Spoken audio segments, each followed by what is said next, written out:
These are some of the coolest Pokemon boxes I have ever seen, and I hate that I'm going to have to tear these open today. Unfortunately, I've only got 2 of the 3. I tried to get the Jolteon as well. I ordered these through GameStop. I ordered 4 of them because they wouldn't let you pick which kind, they just send you a random one. So I got 4, hoping I'd end up with all 3.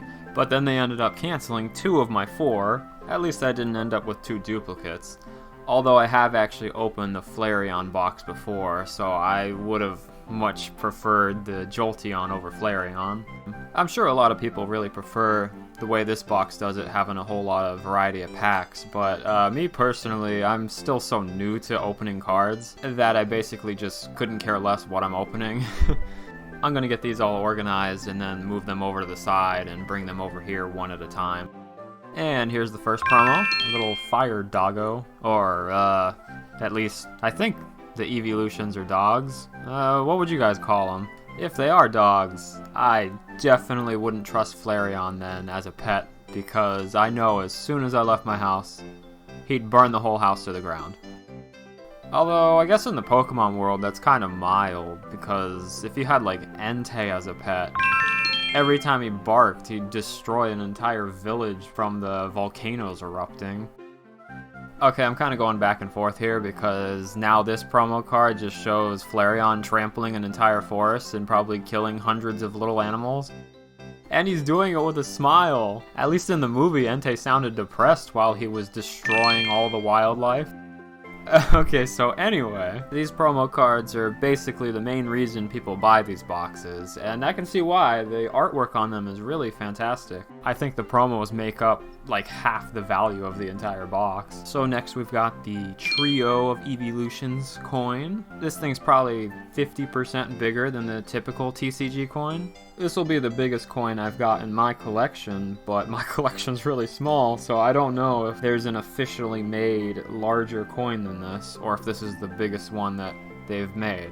So I don't know how long Pokemon pins have been around, but man, they've made these things just as addicting to collect as the cards themselves. So all I currently have in the collection of pins is Flareon. The Mimikyu box in the top right corner has a pin in it, but I'd prefer to keep the box sealed. But anyway, now we're on to the booster packs. Fusion Strike is the first one. I think the only set I've opened more of is Evolving Skies, but I've actually done better with Fusion Strike opening fewer packs than I have with Evolving Skies. I guess that means I was pretty unlucky with Evolving Skies since it actually has more expensive cards in the set. Okay, now that I have forgotten to do the card trick, accidentally showed the code card, and struggled to open the pack, that must mean we got all our bad luck out of the way. So, for our troubles, we get... wow, a Rainbow Rare on the first pack. Okay. Oh, it's got a... I don't know what that is. It's like a little booger on it or something. I guess it's in character. School kids, they like playing with boogers. I'm not sure how long ago Pokemon started doing full arts for trainer cards. I'm glad it happened because I really like the way these look. I'm thinking it's because of how little text they have on them compared to the regular Pokemon cards. You can see more of the artwork. I guess it just looks a little more clean. That'd be an interesting concept if they made unplayable Pokemon cards that were just the artwork and nothing else. I'd be really surprised if that's not already a thing. It probably already is a thing and I just don't know about it. So here's our next booster pack, another Fusion Strike. Still can't properly open the pack, but I'm not going to spoil the code card this time, and I'm going to remember to do the card trick. Eventually this will be burned into my memory. Like that house I lost, because of Flareon. And the final card is... Mew Vmax. This is the 3rd time I've gotten this card in the past month. And I have opened less than 20 booster packs in the past month for Fusion Strike. My friend got a booster box of Fusion Strike, and he let me open a couple packs. I didn't get to keep the cards, I just got to open them. And one of the 2 packs I opened had the Mew VMAX in it. And of course, the one from one of my previous videos. But it's a really valuable card, so I'm totally fine with it. It's just, wow, what are the chances of that? And what are the chances that we get 3 hits in a row on these packs? It's not a full art, but it's still considered a hit, so that's highly unlikely. So next we have Rebel Clash. I've opened like maybe 2 packs of this in total. This is the only set I see that's in stock everywhere I go when I'm looking for Pokemon cards. But that's probably because the entire community refers to this set as Rebel Trash. Oops, well, it looks like we have something in this one too. Definitely didn't mean to do that. Let's see what we got. Okay, Inteleon Vmax.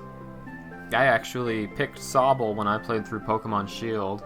And I actually got Pokemon Shield for free at this place I went to eat.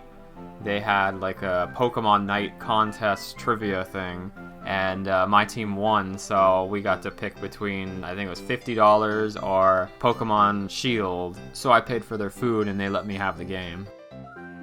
Okay, so this pack does not feel right. Let me pull this back and... Okay, yeah, there's a giant hole in it. I mean, I would say maybe GameStop is scamming people, but I just got 5 hits in a row, so I'm not too sure about that. That's super strange, though. That doesn't really seem like something that could be a factory error, because usually factory errors are stuff like it's not quite sealed fully, but a giant hole, I don't know how that could happen at the factory. And now there's a green and white code card. Yeah, I don't know what to say to that.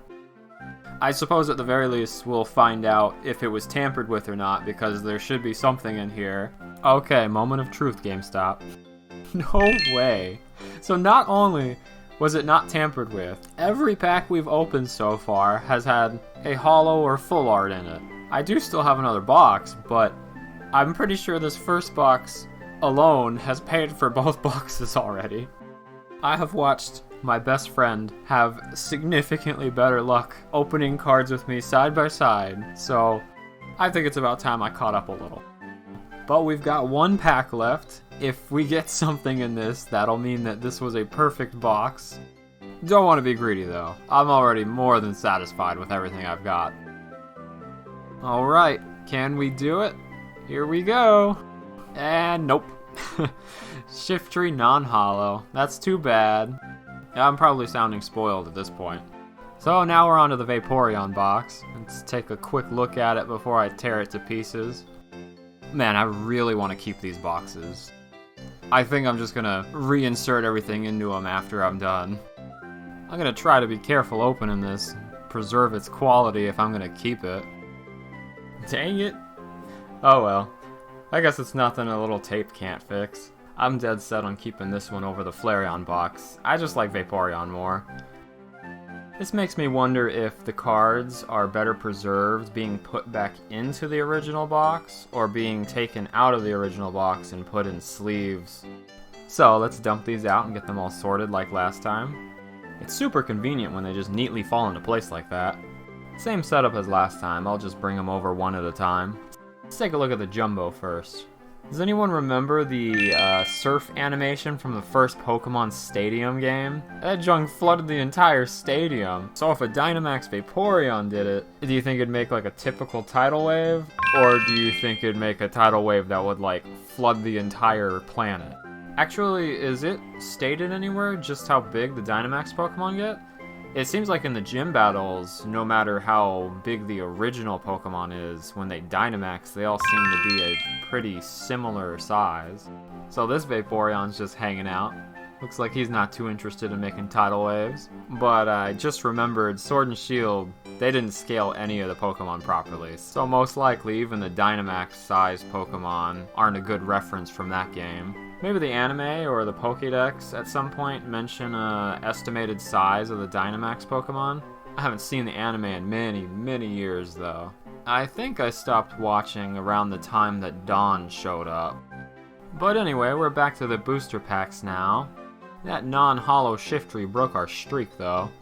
But even if it hadn't, I'd expect our luck has to be running pretty thin right about now. Huh, okay. Oh, maybe not. Malamar V. I think Malamar is one of the very few Pokemon that gets the contrary ability that reverses its stat changes. I don't think he's too impressive in competitive play, but casually, he's probably broken. Although it's probably a hidden ability which basically makes it inaccessible in casual play. I almost exclusively play Pokemon casually, but I did briefly try competitive in the X and Y generation. Mega Evolution was just super appealing to me. I was so sad when they got rid of it. And unfortunately, we've got another bump in the road on our winning streak. Next up is Vivid Voltage. Haven't done too well with this, okay, that wasn't right. This was way too easy to open. It felt like it wasn't really sealed at all. With how good our luck was in the first box, I just find it pretty hard to believe that these were tampered with at all. Especially since the one with the giant hole in it even had a hit in it. Since we got a miss in this one, it's slightly more suspicious, but we're probably okay. As long as we don't open more packs like that. We just opened another pack like that. Okay, 2 packs in a row that didn't feel sealed properly. Could just be a coincidence, or it could be that the first box wasn't tampered with, but the second one actually was, who knows. Definitely doesn't help that we just got a miss. I still think it was unlikely, but do you guys have any experience ordering from GameStop? I have noticed that a lot of stuff on their website, Pokemon stuff in particular, has bad reviews, people saying there were missing cards or damaged promos. But the main reason I don't think it's too likely mine was tampered with is because why would they just tamper with half my order and then the other half they don't touch? Definitely not saying I trust GameStop. I was actually kind of afraid to order from them based on their reviews. If they didn't have a no returns policy on Pokemon cards, I wouldn't have been afraid at all. But we're on our final pack, so let's see if we can end this on a good note. Swampert Hollow. Okay. Hollows aren't too impressive, but I do love Swampert, so I'll call that a good ending. Thanks for watching. Like and subscribe if you would. I'm gonna refill that box. Unfortunately, I don't have the correct booster packs, and I also don't have enough to refill both. But I also don't have space for this, so I don't know why I'm doing this in the first place. But man, does it look cool.